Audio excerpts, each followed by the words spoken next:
দক্ষিণ কোরিয়ায় বিমান দুর্ঘটনার নেপথ্যে পাখি, অন্তত 179 জনের মৃত্যু হয়েছে।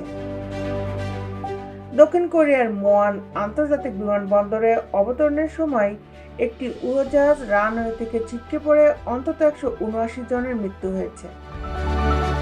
বার্তা সংস্থা রয়টার্স জানিয়েছে, জেজু এয়ারের ওই ফ্লাইটে 175 জন যাত্রী এবং 6 জন ক্রু ছিলেন।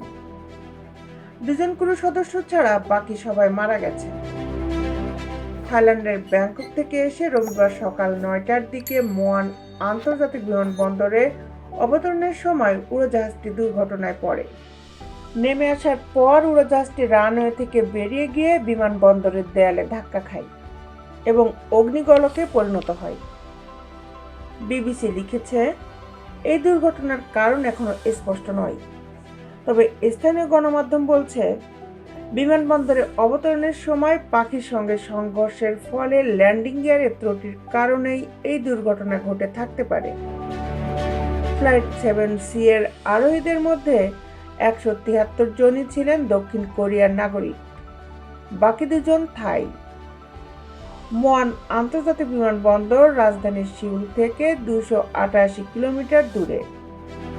দুর্ঘটনার পর সেখানে সব ধরনের ফ্লাইট ওঠানামা বন্ধ করে দিয়েছে কর্তৃপক্ষ। স্থানীয় সংবাদ মাধ্যমে প্রকাশিত ভিডিওতে দেখা যায়, জোড়া ইঞ্জিনের উড়োজাহাজটি চাকা ছাড়াই রানওয়ে দিয়ে অনেক দূর পর্যন্ত ছেঁচড়ে যায়। তারপর রানওয়ে থেকে বেরিয়ে গিয়ে বিমানবন্দরের দেয়ালে ধাক্কা খায়।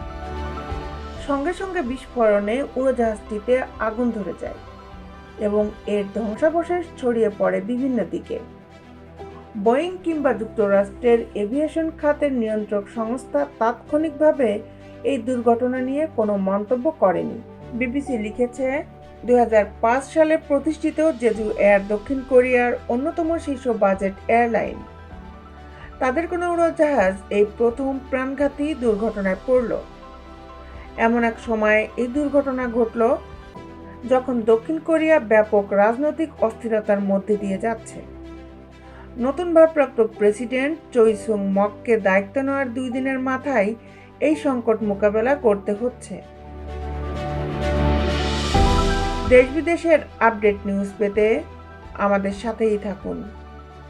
Justice television, Dhaka.